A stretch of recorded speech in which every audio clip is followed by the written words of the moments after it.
Susunod, karera ng mga aso sa Quezon City. Tutukan lahat ng yan dito sa 24 oras. Mahigit 6 na pong aso ang nagkarerahan sa Libis. Nakapag-bonding pa sa kanilang amo. Nakatutok si Dano Tingkungko.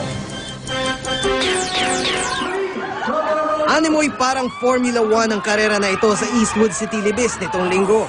Pero imbes na kotseng pangkarera, sari-saring breed ng mga aso ang kumaripas ng takbo sa mga racetracks na ito. Pangatlong taon na ito ng Great Dog Dash ng Philippine Animal Welfare Society o PAWS. May 64 na iba't ibang small dog breeds tulad ng Shih Tzu, Chihuahua, Poodle at iba pa ang sumali. Mapupunta ang makakalap na pondo sa Animal Rehabilitation Center ng PAWS, kung saan halos 50 abandonadong aso at 80 abandonadong pusa ang kanilang sinasagip araw-araw. Taking care of a dog is a lifetime commitment. Walang stray dogs and cats na natural na nandyan na sila. Nag-start sila na may nag-aalaga, pero pag ayaw na, ina-abandon na sila, pinapabayaan. Minsan, they're being starved to death. Pangkalampag din ito ng PAWS sa lumalalang kalakaran ng dog meat sa bansa.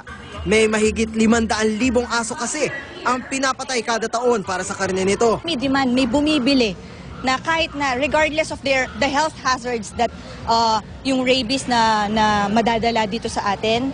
Naniniwala ang PAWS na sa pamamagitan ng karera tulad nito, mas lalakas ang bonding ng mga aso sa kanilang amo. The dogs have feelings, they have moods, and the more you love them, the more they will love you. Hindi rin nagpahuli ang mga GMA Kapuso Stars na sina Karel at JR na nagpatagisan ng galing sa isang special celebrity dog round. It's nice to meet other dogs. I mean, it's a socializing event for them. And they get to help other dogs. It's a really good event, actually. You know, get all the pet lovers all to come together and just have fun and just have fun with their dogs.